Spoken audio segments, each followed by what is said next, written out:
If a husband hands you a $60,000 exotic leather handbag on a random Tuesday, you don't immediately say thank you. If you have any survival instincts at all, you check his phone. Let us establish a fundamental truth about men who operate purely on logic and spreadsheets. They do not experience spontaneous bursts of cinematic romance. A sudden, unprompted $60,000 handbag is not a gesture of love. It is an invoice for a guilty conscience. A lesser woman, or perhaps one too comfortable in her ignorance, would have simply posted a picture of the Birkin on Instagram and called it a day. But Hera is a divorce attorney.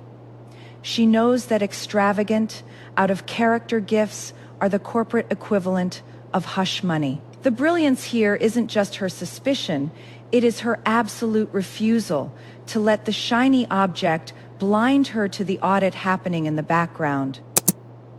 The handbag was sitting on their custom marble kitchen island, sleek and intimidating, smelling of expensive boutiques and unspoken apologies. Caleb stood across from it, casually loosening his silk tie, fresh off depositing a year-end partnership bonus of $500,000.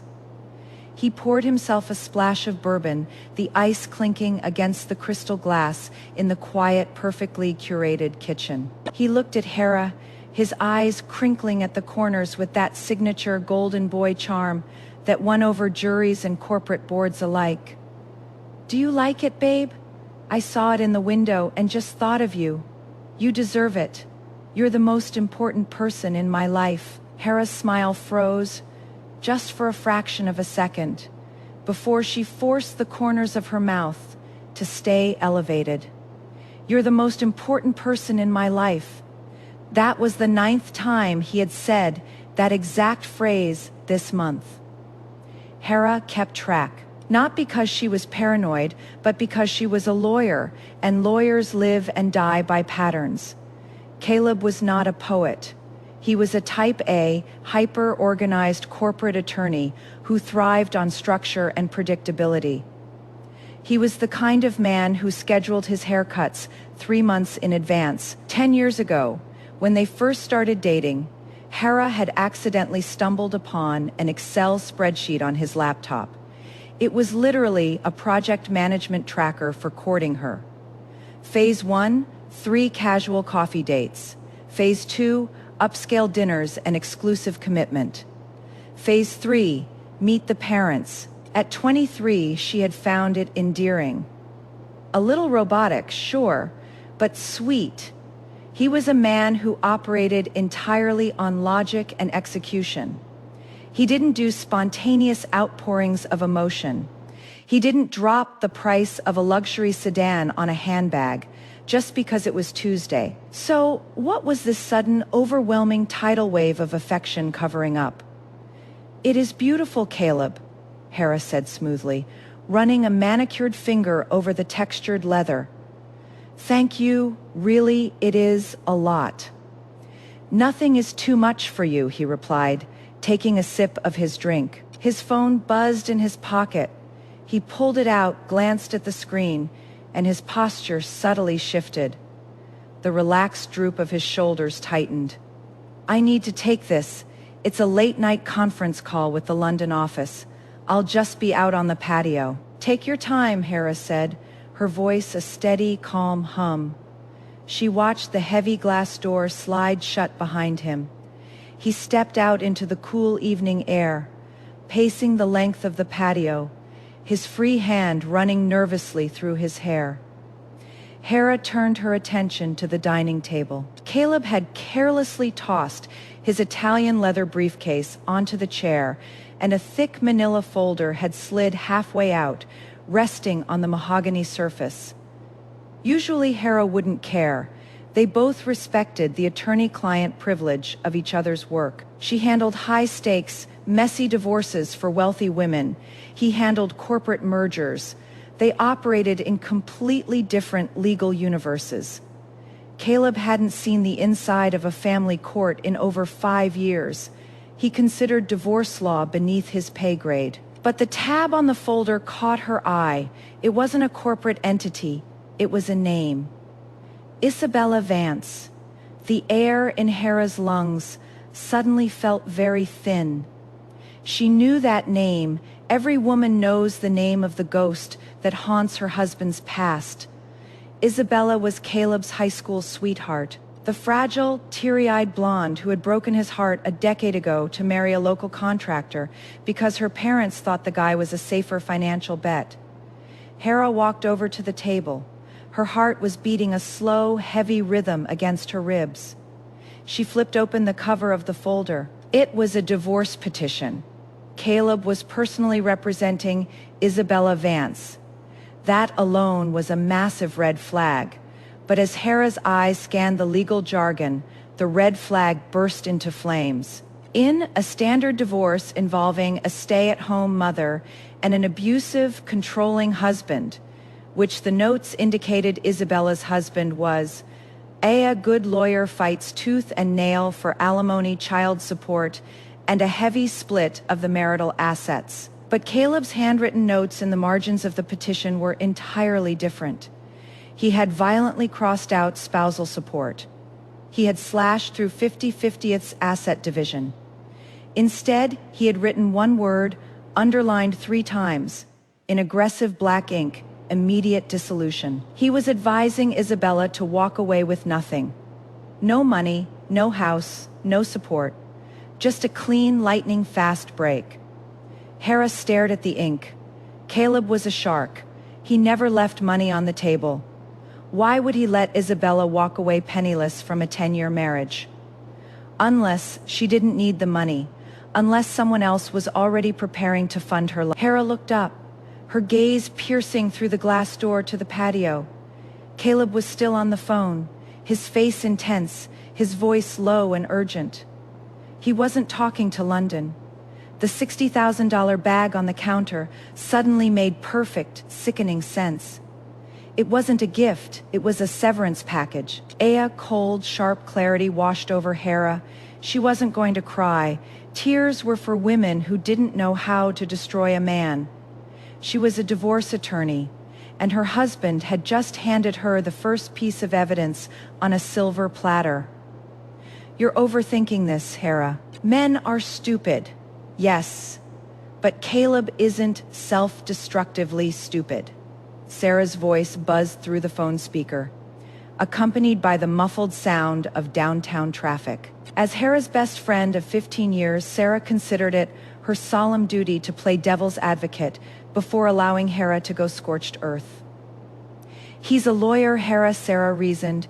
He's probably just handling a pro bono case for an old friend because he feels sorry for her. Isabella's life is a mess. Her husband is a known brute. Her kid is always sick. Caleb is an arrogant control freak, but he's not an idiot. He wouldn't risk a 10-year marriage for his high school tragic heroine, Sarah. Hera's voice was clipped, a glacial calm settling over her as she stared at the dual monitors in her private office. I just bypassed his secondary authentication. I'm looking at his financial history. There was a long pause on the other end of the line. Oh God, tell me you didn't find anything. I wish I could, Hera whispered, the ice in her veins cracking just a fraction. If there was one thing Hera knew better than the law, it was money. She didn't just suspect her husband, she audited her own life. Over the last 3 years, Caleb had repeatedly sat her down at their dining table, pulling up charts to explain why their savings had taken massive hits. Market downturns, he had said, shaking his head with a perfectly rehearsed sigh. A bad angel investment in a tech startup. The crypto crash. Hera, working 80-hour weeks, fighting for her own clients, had trusted him. She had believed him when he said they needed to hold off on having a baby because they needed to rebuild their financial safety net first. The safety net was there. It had just been caught by someone else. Her fingers flew across the keyboard, tracing the digital breadcrumbs. The bad investments weren't market losses. They were systematic wire transfers to a ghost account registered under an obscure LLC. From there, the money flowed outward in steady, devastating streams. She clicked on the transaction details, the harsh blue light of the monitor reflecting in her unblinking eyes. "Hera, talk to me," Sarah urged, her tone shifting from dismissive to alarmed. "$3,000 a month," Hera read aloud, her voice devoid of inflection. "To a luxury apartment complex across town, $10,000 to a pediatric specialist, $20,000 to a private elementary school, $50,000. Oh, Caleb, $50,000 in untraceable cash withdrawals just this year." She hit the auto-sum button on the spreadsheet she had hastily built. The final number flashed on the screen in stark, unforgiving black and white: $485,000. Nearly $500,000. While Hera had been skipping vacations, putting off motherhood and burning the midnight oil to build their future, her husband had been quietly funding a second life. He was playing the wealthy savior, paying medical bills for another man's child, and keeping his precious, fragile high school sweetheart wrapped in cotton and silk. It wasn't just a physical affair, it was a financial execution. "He stole from us," Hera breathed out. The nausea that had been hovering at the edge of her senses all morning suddenly roiled in her stomach. "He took my money to play house with her." Her cell phone vibrated, a text from Sarah. "I wasn't going to send this," Sarah's message read. "I just drove past that luxury apartment address. You pinged me this morning. I thought maybe he just rented it an office space." Hera. "I am so sorry," beneath the text was a video file. Hera clicked play. Her breath caught in her throat. The shaky footage was zoomed in on a dimly lit underground parking garage. There was Caleb's familiar black SUV, and there was Caleb. He wasn't standing with the stiff, formal posture he always maintained around Hera. He looked frantic, desperate. He had Isabella pinned gently against the side of the car. She looked exactly as Hera remembered from old photographs, small, porcelain, and perpetually in need of rescuing. Caleb reached out, his hand trembling slightly, as he tucked a stray blonde curl behind Isabella's ear. Then he leaned down and kissed her. It wasn't a peck. It wasn't a comforting embrace between old friends. It was the hungry, consuming kiss of a man who was utterly obsessed. He gripped her waist like she was his lifeline, burying his face in her neck while she clung to his expensive suit lapels. The video ended, leaving Hera staring at her own pale reflection in the black screen of her phone. A sharp, stabbing pain twisted in her lower abdomen, accompanied by a wave of dizziness so profound she had to grip the edge of her mahogany desk to keep from sliding out of her chair. She closed her eyes, trying to breathe through the sudden, overwhelming nausea. It wasn't just the shock. She had been feeling this deep, exhausting fatigue and random bouts of sickness for 2 weeks. Now she had blamed it on stress. She had blamed it on late nights at the firm, her eyes snapped open, darting to the calendar on her desk. She counted the weeks backward, a cold sweat breaking out on the back of her neck. She stood up too fast, her chair rolling backward and hitting the wall with a dull thud. Ignoring Sarah's frantic "Hello, Hera," still coming from the speakerphone, she practically ran to the private ensuite bathroom attached to her office. Her hands shook as she opened her emergency toiletry bag, digging out the drugstore box she had bought on a whim days ago but had been too afraid to use. 3 minutes later, she sat on the closed lid of the toilet, the plastic wand resting on the marble counter. 2 solid, unmistakable pink lines. She was pregnant. After 3 years of Caleb telling her, not yet, of him draining their accounts to feed his white knight fantasy, she was finally carrying his child. And she had conceived it exactly when he was systematically planning to leave her for Isabella. Hera didn't cry. A suffocating silence filled the bathroom. She placed her hand over her flat stomach, staring at the positive test, while the realization settled over her like a shroud. She wasn't just a betrayed wife anymore. She was a mother tied to a monster. There is a specific kind of physical agony that strikes when your body decides to mirror the breaking of your life. It started just after 9 p.m., a low, dull ache at the base of Hera's spine that radiated outward with terrifying speed. She was standing in the center of their massive walk-in closet, staring blankly at Caleb's impeccably organized row of tailored suits, trying to decide how to confront him about the $500,000 he had embezzled from their marriage. Then, the dull ache twisted into a sharp, white-hot knife. Hera gasped, her knees buckling instantly. She caught herself on the edge of the velvet dressing island, her knuckles turning white. A warm, terrifying dampness spread across her inner thighs. She didn't need a medical degree to know what was happening. Her body was rejecting the unbearable stress of the last 12 hours. The pregnancy, newly discovered and incredibly fragile, was slipping away. "Caleb?" she choked out, a raw, primal sound tearing from her throat. She stumbled out into the master bedroom. Caleb was standing by the mahogany dresser. He wasn't in his pajamas. He was furiously buttoning a crisp white dress shirt and shoving his wallet into his slacks. He looked up, irritated by the interruption. "Hera, I don't have time for a discussion right now. I have to go back to the office. A client emergency just blew up." "Caleb," Hera whimpered, leaning heavily against the doorframe, visibly trembling. "I need help. I'm pregnant. And I think I am losing it. You have to take me to the ER. Now." The word pregnant seemed to hit an invisible wall between them. Caleb froze, his hands halting on his cuffs. Genuine shock flashed across his perfectly handsome face. For exactly 3 seconds, he was her husband again. He took a half step toward her. "Pregnant? Hera? What are you talking about? Are you sure?" Before she could answer, his cell phone, resting on the nightstand, erupted. It wasn't his standard corporate ringtone.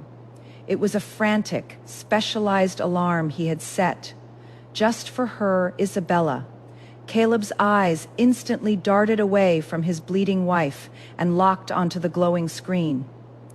He lunged for the phone. Hera watched, her vision swaying as Caleb read the text message, all the blood drained from his face. The brief moment of concern he had shown for her vanished, replaced by an absolute tunnel vision panic. "Marcus found the divorce petition," Caleb muttered, his voice dropping an octave, speaking more to himself than to Hera. "He's drunk. He's breaking down her front door." "Caleb." Hera screamed, a fresh wave of cramping forcing her to slide down the doorframe until she was sitting on the hardwood floor. "Please call 911. Caleb looked at her, his jaw tight, his eyes wild and completely devoid of empathy. The narcissist's calculation happened in real time, right in front of her. In his mind, Isabella was a damsel in life-threatening distress. Hera was just being a difficult, inconvenient wife. "Hera, you are panicking over nothing," he snapped, grabbing his car keys. "You've been stressed. It's probably just a heavy cycle. Take a couple of Advil and lie down." Hera looked down at her hands, then held them up. They were stained crimson. "It is blood, Caleb, our baby." "Damn it, Hera, have some perspective," he shouted, his voice echoing brutally off the vaulted ceilings. "Isabella's husband is violent. If I don't get there right now, he could kill her. I can't deal with your dramatics right now. Call Sarah, take an Uber. I have to go." He didn't look back. He didn't offer a hand to help her off the floor. The man who had meticulously scheduled their courtship, who had poured her coffee every morning for a decade, simply stepped over her legs and ran out the bedroom door. Downstairs, the heavy oak front door slammed shut. A moment later, Tires screeched out of the driveway. He left her, for another woman, for her. Hera didn't scream. The time for begging was over.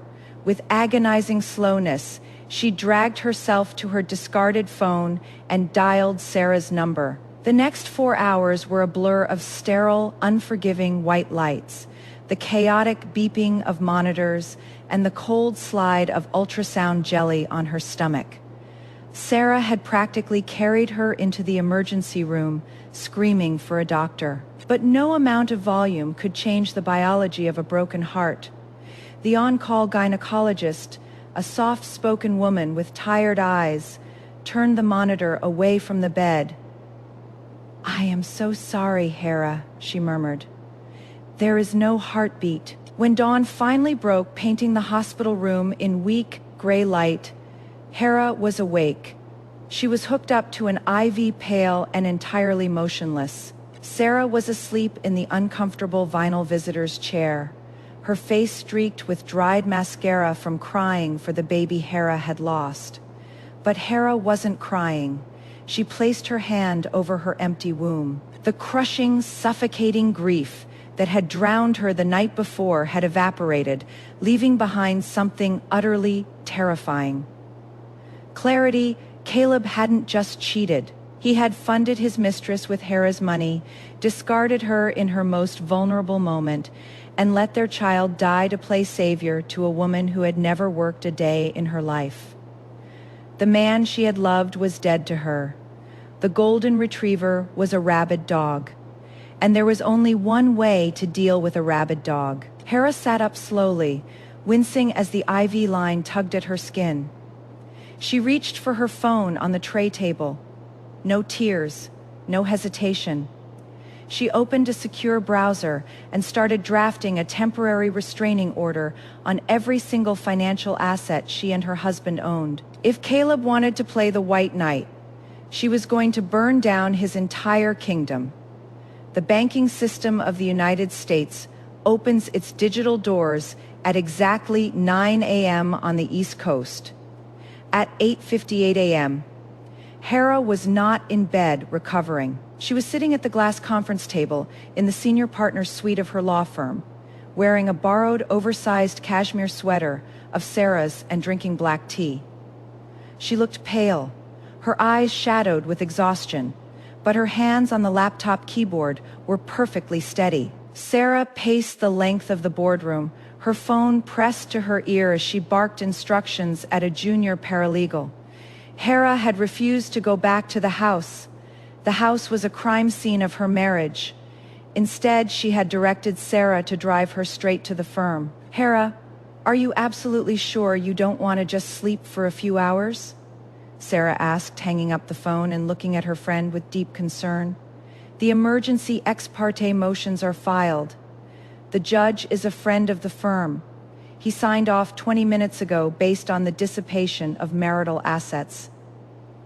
"You've done it." "I am not done," Hera said, her voice a flat, dead calm that unsettled Sarah more than the screaming at the hospital had. "Caleb is a partner at a top-tier corporate firm. If I just freeze the joint accounts, he'll pivot to his discretionary funds. I need to hit the LLC." Hera watched the clock on her screen click to 8:59 a.m. She had spent the last 3 hours using her firm's proprietary forensic accounting software to trace the exact routing numbers of the shell company Caleb used to fund Isabella's life. He thought he was clever hiding it behind a registered agent in Delaware. But Caleb was a mergers and acquisitions guy. He didn't know how to hide money from a divorce attorney. Divorces were built on uncovering hidden money. At exactly 9 a.m., the injunctions hit the banking servers. Somewhere across the city, an invisible guillotine dropped.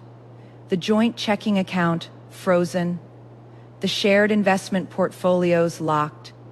The secret Delaware LLC flagged for immediate impound pending judicial review.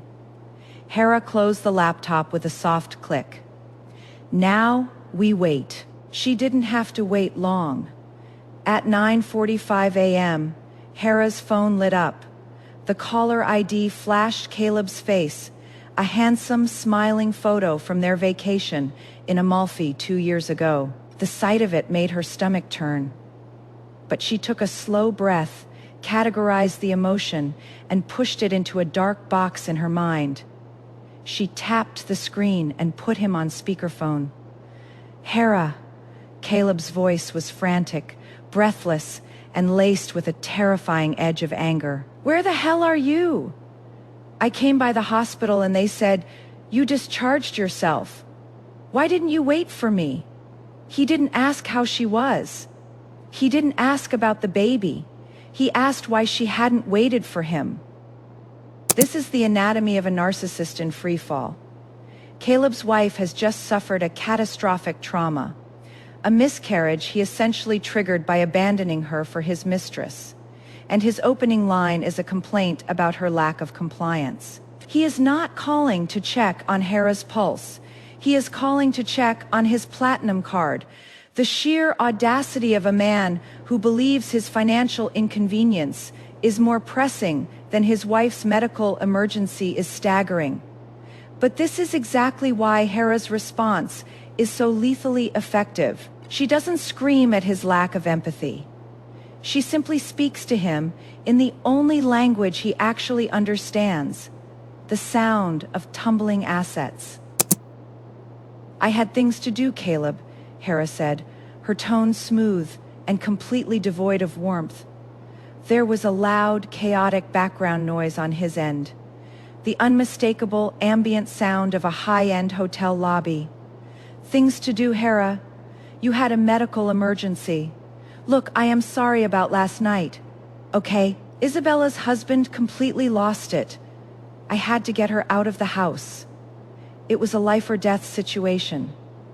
"And where is she now?" Hera asked, leaning back in her leather chair. "She is safe. I am trying to check her into the Four Seasons downtown for a few nights until I can get a restraining order against Marcus.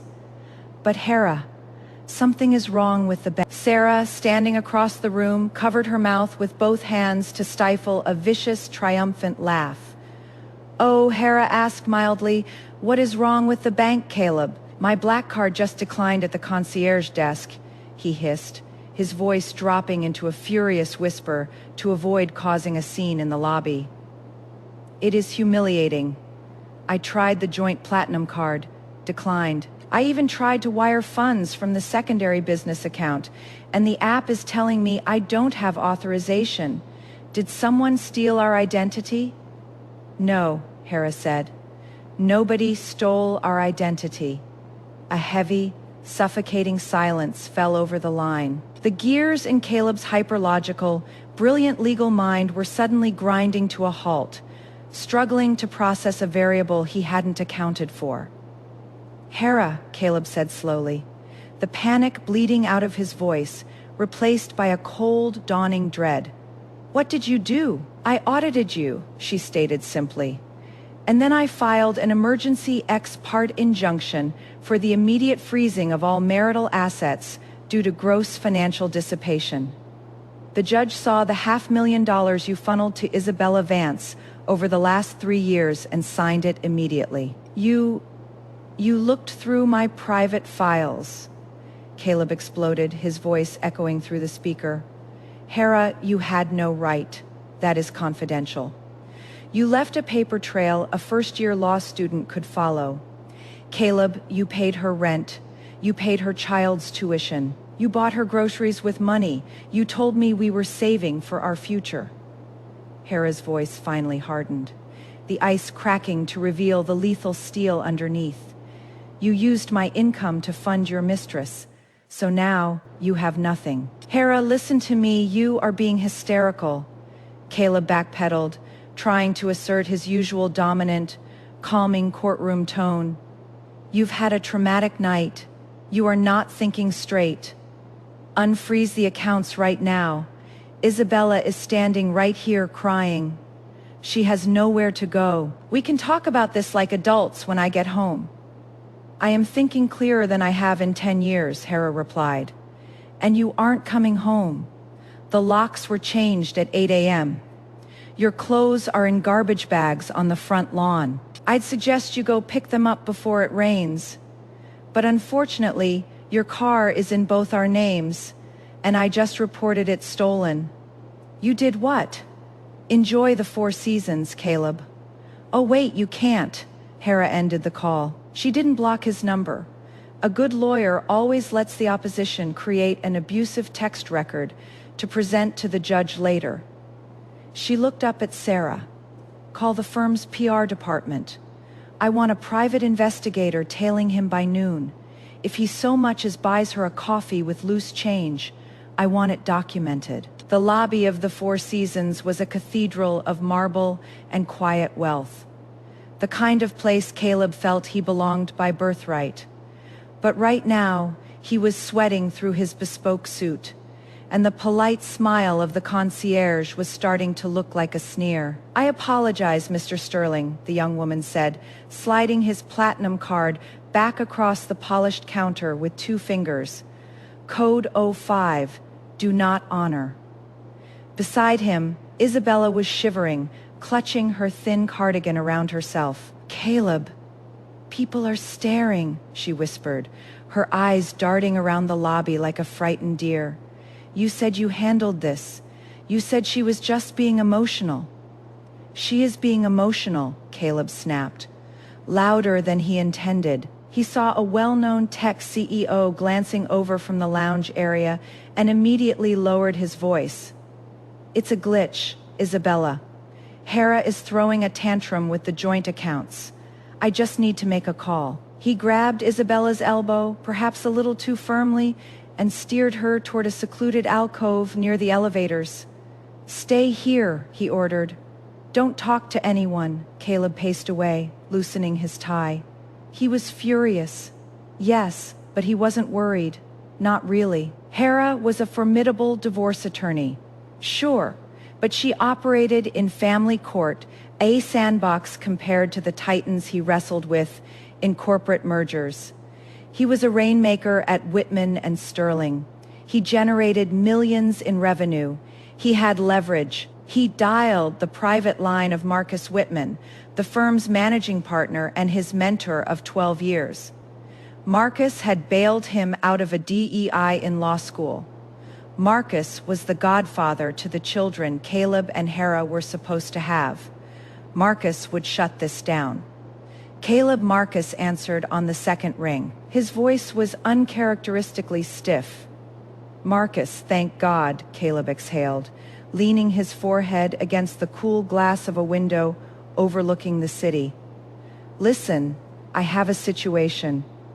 Hera has gone completely off the rails. She's having some kind of psychotic break. She's frozen my liquidity and is making wild accusations. I need the firm to advance my quarterly draw immediately so I can stabilize the situation and get her some psychiatric help. There was a silence on the line so profound that Caleb checked to see if the call had dropped. We know, Caleb, Marcus said finally. The warmth that usually accompanied his voice was gone, replaced by the sterile, precise tone of a man protecting his liability. Caleb frowned. You know, what do you mean? Hera didn't just call the bank, Marcus said. At 8:30 a.m., a courier delivered a sealed packet to the ethics committee, and to me personally, it contained forensic proofs of your financial activities over the last 3 years. Caleb's stomach dropped. That's personal marital business. It has nothing to do with the firm. It has everything to do with the firm when our star partner is moving massive sums of cash through undocumented shell companies, Marcus barked. Hera didn't frame this as an affair, Caleb. She framed it as potential money laundering and exposure to blackmail. She attached an affidavit stating she is not liable for any illicit activities you might be conducting. Caleb felt the blood drain from his face. She called it money laundering. She suggested that a man desperate enough to hide $500,000 from his wife is a man who is compromised, and she's right. Marcus paused. We represent Fortune 500 companies, Caleb. We cannot have a partner with financial irregularities and a vindictive, highly competent litigator holding the smoking gun. Marcus, please. It was for a friend, I can explain. Don't. Marcus cut him off. You are on immediate unpaid administrative leave, pending an internal audit. Your access to the firm's accounts and offices is suspended effective immediately. Do not come to the building. Security has your photo. The line went dead. Caleb stared at the phone, his mouth agape. The safety net he had spent his entire adult life weaving, the prestige, the partnership, the brotherhood, had been slashed in a single morning. Hera hadn't just gone after his wallet. She had nuked his reputation. She knew exactly which buttons to push to make him radioactive to his own allies. Caleb? He turned around. Isabella was standing there looking small and useless. The valet guy, he just came in. He's talking to a police officer. Caleb whipped his head toward the front entrance through the revolving glass doors. He saw the flashing red and blue lights reflecting off the wet pavement. 2 uniformed officers were standing next to his SUV, talking to the valet holding Caleb's keys. One of the officers was checking a license plate reader. The car, Caleb whispered, horror finally piercing his arrogance. She reported it stolen. Stolen? Isabella squeaked. But it is your car. It is in her name on the title because her credit score was higher when we bought it. Caleb realized. The memory hitting him like a physical blow. He had let her handle the paperwork because he was too busy. He was trapped. He had no money. He had no job. He had no car. And the police were 30 feet away, looking for the man who stole the black Range Rover. He looked at Isabella, really looked at her. For the first time that day, he saw the frayed hem of her dress, the panicked, needy look in her eyes that used to make him feel strong, but now just looked exhausting. He had thrown away his life, his fortune, and his brilliant, terrifying wife for this. His phone buzzed again, a notification from his personal email. It was an automated alert from a local storage facility. Access granted, Unit 404 user. Hera Sterling, Caleb's heart stopped. Unit 404 wasn't a storage unit. It was where he kept the physical copies of the off-book ledgers he hadn't digitized. The ones that showed exactly where the rest of the money came from. The money that wasn't just his savings. He hadn't embezzled from Hera. He had borrowed from a client trust fund, intending to pay it back before the audit. If Hera opened that box, it wasn't just divorce, it was prison. He didn't wait for the police. He grabbed Isabella's hand, ignored her yelp of protest, and bolted toward the service exit near the kitchens, running from the life he had built, while Hera, miles away in her high-rise office, watched the GPS tracker on his phone move frantically down the alleyway. The pacing you are experiencing is perfectly calibrated for the revenge genre. The key to keeping readers obsessed is to systematically strip away every pillar of the antagonist's life, finances, career, assets, before hitting them with the ultimate threat, their freedom. Unit 404 of the Safeguard storage facility smelled of damp concrete and metallic dust. Under the harsh buzz of a single fluorescent bulb, Hera stood perfectly still, staring at the contents of the olive-green firebox sitting on a cheap folding table. She hadn't needed to pick the lock. Caleb's passcode for everything had always been their anniversary. He hadn't bothered to change it. Sarah stood by the rolling metal door, keeping watch, though her eyes were glued to the papers in Hera's hands. "Tell me," Sarah whispered, "tell me that arrogant bastard left a smoking gun." "It's not just a smoking gun, Sarah," Hera murmured, her voice practically vibrating with disbelief as she flipped through the bound leather ledgers. "It's a nuclear arsenal. Every lawyer is taught the cardinal rule of the profession on day one of law school. Never touch the iota. The interest on lawyers' trust accounts. It is sacred ground. Commingling client funds with personal assets isn't just grounds for disbarment. It is a guaranteed straight ticket to federal prison. Caleb hadn't just used his own bonuses to buy Isabella's silence and fund her lavish lifestyle. He had exhausted his own liquidity months ago. To keep up the charade of the boundless wealthy savior, Caleb had been quietly siphoning money from the Vanguard estate, a massive, complex corporate trust fund he managed for Whitman and Sterling. $3 million. Hera traced the immaculate columns of numbers, recognizing Caleb's distinct, razor-sharp handwriting. He had been borrowing the money, making terrible high-yield day trades trying to replace it before the annual audit in November. He was drowning, and Isabella was the anchor dragging him to the bottom. He stole from a client, Hera said, looking up at Sarah, a cold, predatory smile finally touching her lips. This isn't just divorce court anymore, Sarah. This is the DOJ. She pulled her phone from her pocket and snapped high-resolution photos of every single page. Then she picked up the ledgers, dropped them into her designer tote bag, and turned off the light. 10 miles away, reality was crashing down on Caleb Sterling in the form of a torrential, freezing downpour. He and Isabella were huddled under the meager awning of a closed dry cleaner, 3 blocks from the hotel. Caleb's $3,000 Tom Ford suit was soaked through, clinging to his shivering frame. Isabella's mascara was running down her cheeks in jagged black rivers, and she was crying loud, ugly, grating sobs. "My feet are bleeding, Caleb," she wailed, kicking off one of her ruined designer pumps. "Call an Uber, call a taxi, call someone. I can't stay out here. My husband is out there looking for me." "With what? Isabella?" Caleb snapped, his voice cracking with borderline hysteria. He completely ignored her distress, pulling his phone out and desperately refreshing his banking app. "I have no cards. I have $42 in cash. And I am a fugitive from my own firm. Just shut up for 5 seconds and let me think." Isabella gasped, shrinking back as if he had struck her. "Don't you yell at me. You promised me.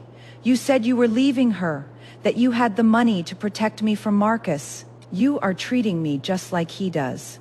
Caleb looked at her, his vision swimming. The rain plastered her thin, dyed blonde hair to her skull.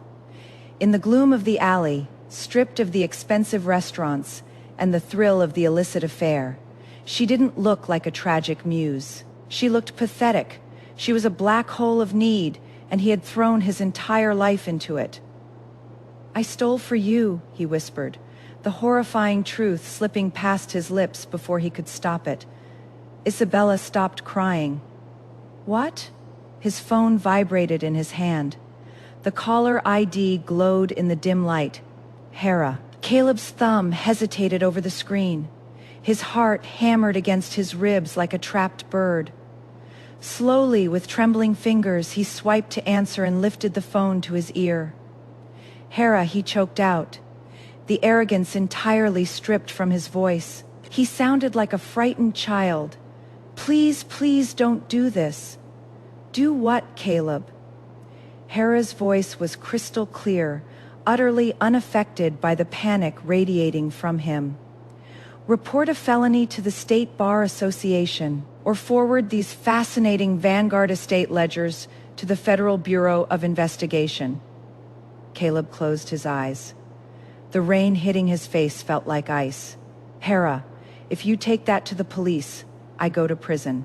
"Yes, you do." I was going to put it back," he babbled, pacing in tight circles under the awning.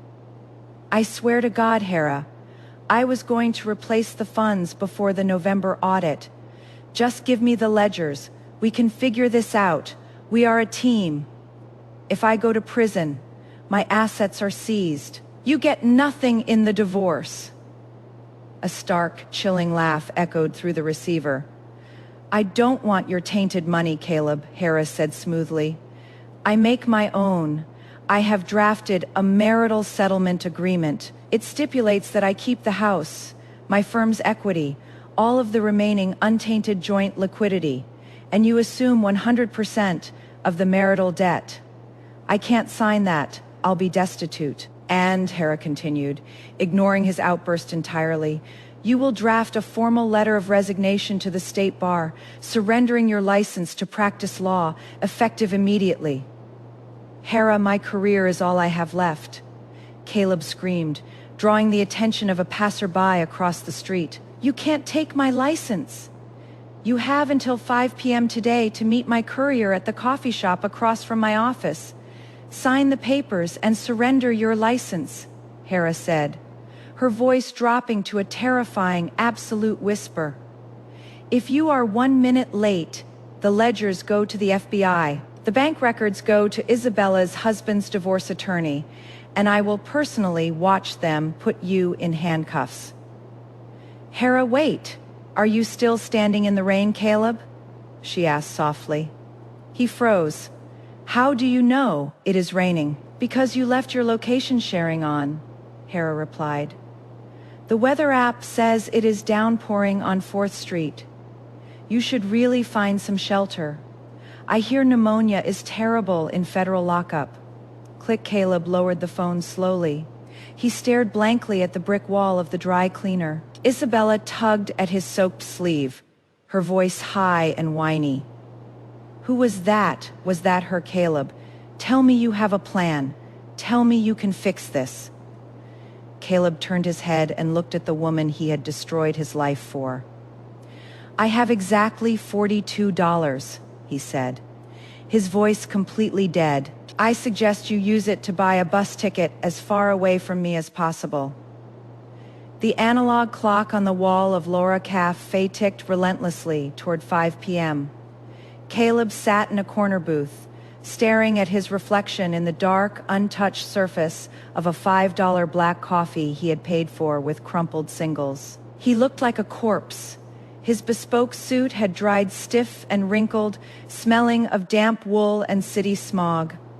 The arrogance that usually radiated from him, the invisible armor of a massive ego and a massive salary, was entirely gone. At 4:58 p.m., the bell above the cafe door chimed. It wasn't a courier who walked in. It was Sarah. She wore a razor-sharp charcoal suit, her heels clicking distinctly against the hardwood floor. She carried a thick, leather-bound portfolio. She didn't look at Caleb with pity. She looked at him the way one looks at something scraped off the bottom of a shoe. Sarah slid into the booth opposite him, placing the portfolio on the table.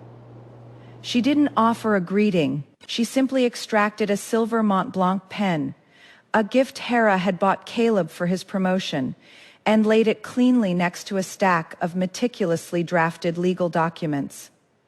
"Where is she?" Caleb rasped. "Hera is resting," Sarah replied, her voice brisk and professional. "She had a miscarriage less than 24 hours ago, Caleb, while you were hiding in an alley with your mistress." Caleb flinched, closing his eyes. The reality of the hospital finally seemed to penetrate the panic over his own survival. "Sarah, please, tell her I am sorry. Tell her I'll do anything to make it up to her. If she just gives me the ledgers, I can fix the trust account. I can borrow from my father." Sarah tapped the crystal face of her watch. "It is 4:59, Caleb. The post office closes at 5:30. The FBI field office takes walk-ins until 6 o'clock. This is not a negotiation." She flipped the portfolio open. "Document 1, Sarah said, tapping the heavy parchment. "The marital settlement agreement. You are surrendering all equity in the primary residence, abandoning claim to Hera's firm, and forfeiting all remaining funds in the joint accounts. You assume sole responsibility for your personal debts." Caleb stared at the page. I'll be bankrupt. Document 2, Sarah continued relentlessly, flipping to the next page. A formal declaration to the State Bar Association, surrendering your license to practice law, citing moral turpitude and ethical divergence. My license, Sarah? That's my entire identity. I won't be able to get a job as a paralegal, let alone a partner.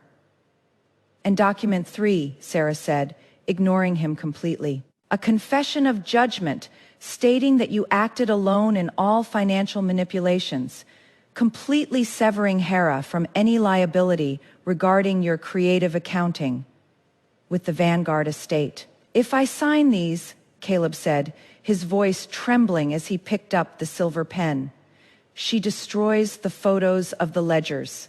She doesn't go to the FBI. Hera gave you her word, Sarah stated evenly. If you sign these documents, she will not send the ledgers to the Federal Bureau of Investigation, and she will not hand the physical books over to the police. Caleb let out a shaky, pathetic breath of relief. Losing his money and his career was catastrophic. Yes, but he had dodged federal prison. He could pivot, he could go into consulting, he was still a genius, he survived. With desperate, jerky movements, Caleb signed his name on the dotted lines. Caleb Arthur Sterling, over and over, signing away his house, his bank accounts, his marriage, and his right to be a lawyer. He slid the stack back across the table. Sarah reviewed the signatures with a clinical eye, ensuring every initial was perfectly executed. She carefully placed them back into her leather portfolio and zipped it shut. There, Caleb breathed, sinking back into the booth. It is done. Tell her it is done. Now destroy the files. Sarah stood up, smoothing the front of her suit jacket. A slow, chilling smile spread across her face. It was a smile she had learned directly from Hera. Hera is a woman of her word, Caleb, Sarah said softly. She promised she wouldn't send the ledgers to the authorities, but as a senior ethics partner at her own firm, she does have a fiduciary duty to report financial discrepancies to the affected parties.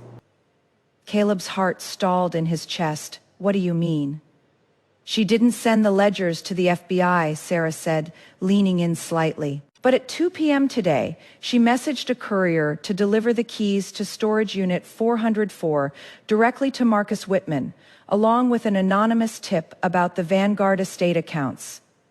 The ambient noise of the coffee shop faded into a high-pitched ringing in Caleb's ears. Marcus is auditing you right now, Sarah whispered, her eyes gleaming with absolute triumph. And when a major law firm discovers a partner embezzled $3 million from a client trust, they are the ones who call the FBI, not Hera. No, Caleb choked out, lunging halfway across the table, knocking over his coffee. No, you said, she promised. She tricked me. If the firm calls the FBI, they'll freeze all my assets. They would have. Sarah agreed happily. Except, as of 2 minutes ago, you don't have any assets. You signed them all over to Hera before the federal investigation officially began, which means the government can't seize the house or the joint accounts to pay back the trust. Hera keeps everything, perfectly legally, because she secured the settlement before you were formally indicted. This is not merely revenge. This is jurisprudence as an art form. Caleb thought he was negotiating a divorce settlement, but Hera was actually conducting a masterful asset protection maneuver wrapped in a trap. By forcing him to sign away everything before the FBI was notified of his embezzlement, she ensured that the government couldn't seize marital property to cover his crimes. She insulated her own wealth using his desperation to avoid prison. And the most exquisite part, she never even broke her promise. She didn't call the FBI. She just mailed the keys to the men who would. It's a flawless checkmate. Caleb thought he was playing checkers with his wife. Hera was playing 4D chess with the Department of Justice.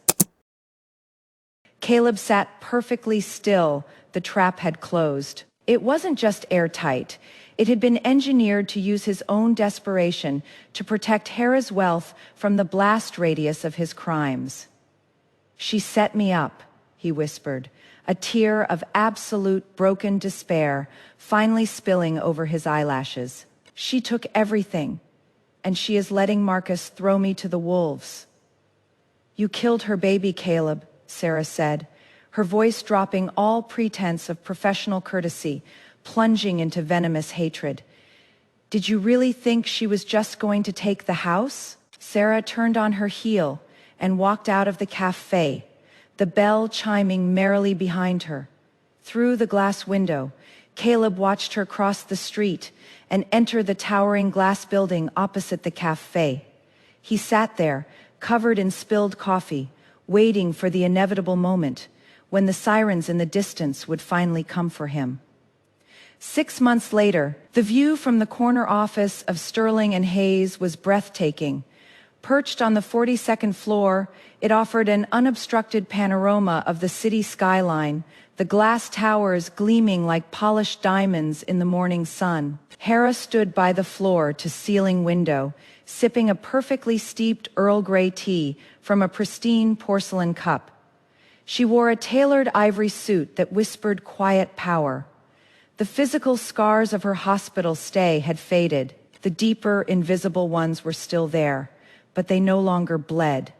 They had hardened into something impenetrable. Behind her, the frosted glass door swung open. Sarah strolled in, dropping a thick stack of finalized contracts onto the mahogany desk. "O'Connor signed," Sarah announced, a triumphant grin spreading across her face. "That makes 3 Fortune 500 clients we've poached from Whitman, and Sterling this quarter alone. Marcus is going to have a stroke." Hera turned, a soft, genuine smile touching her lips. "Marcus is still too busy doing damage control with the DOJ over the Vanguard estate. He shouldn't be worrying about us." It had been a brutal 6 months for Marcus Whitman. When the FBI raided the firm to seize Caleb's Vanguard ledgers, the resulting scandal had cost the firm millions in settlements and fractured their reputation.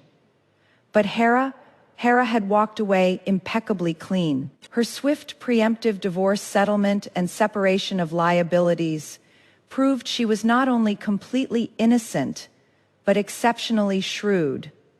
She hadn't just survived the implosion of her marriage. She had weaponized it to launch her own luxury boutique firm, taking Sarah with her as a named partner. "Oh, by the way," Sarah said, her tone shifting to something casually amused.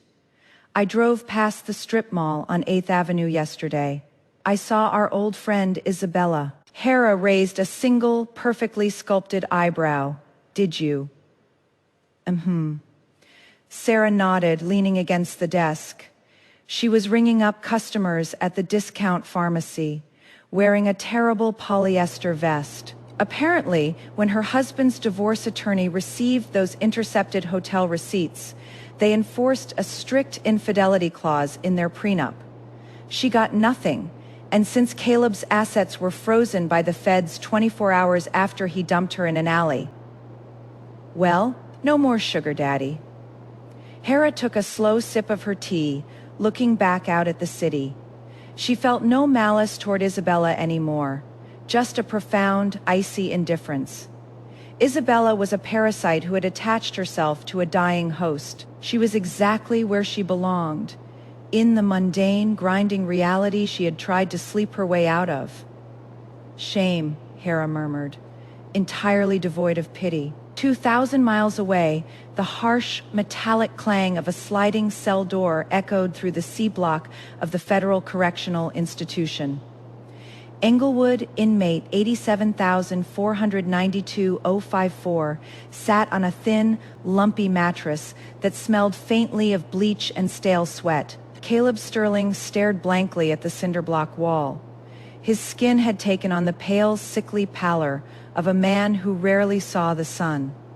He looked 10 years older, the sharp, arrogant angles of his face softened by a diet of high-sodium cafeteria food and relentless anxiety. His khaki uniform was scratchy and too large, pooling awkwardly around his ankles, sterling mail call. A bored corrections officer tossed a thick manila envelope through the bars. It hit the concrete floor with a heavy slap. Caleb flinched. He hadn't received mail in months. His former friends at the firm wouldn't speak to him. His father, mortified by the public embezzlement scandal, had formally disowned him. Even Isabella had blocked his one allotted phone call before getting her own number disconnected. He stood up slowly, his joints aching, and picked up the envelope. High-grade, watermarked paper. The return address read, Sterling and Hayes. Attorneys at law, his hands began to tremble. With agonizing slowness, he tore open the flap and slid the contents out.